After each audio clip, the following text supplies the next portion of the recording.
আল্লাহর নবী সিজদার মধ্যে পড়ে কাঁদতে থাকবে, ইয়া রব হাবলি উম্মতি, আল্লাহ আমার উম্মত গুনাহগার, আমার উম্মত গুনাহগার, আমার উম্মত গুনাহ করে ফেলছে। আল্লাহ আমার উম্মতের কি হবে? আল্লাহ আমার উম্মতের হবে কি? আল্লাহ পাক ডাক দিয়ে বলবেন, হাবিব আপনি আর সিজদায় পড়ে থাকবেন না, মাথা উঠান। আপনি কাঁদেন কেন? মেহেশর তো আপনার কান্নার জন্য না নবী, উঠেন, আপনি মাথা উঠান।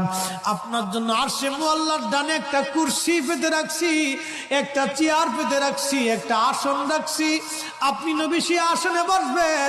আপনি মাথা উঠান, আপনি আমার হাবিব, আপনি আমার বন্ধু, আপনি আর কাঁদবেন না। হুজুর আপনি মাথা উঠান। আল্লাহর নবী তখন বলবে, ইয়া রব হাবলি উম্মতি, আল্লাহ আমার উম্মত গুনাহ করছে।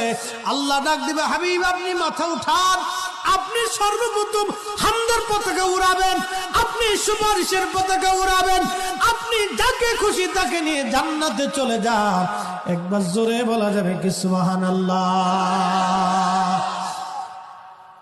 নবী আমার ডেকে বললেন, আয়েশা রে, মানুষের জীবনের কঠিন সময় যখন তার মৃত্যুর সময় এসে যায়, কঠিন মৃত্যুর দূত আসে,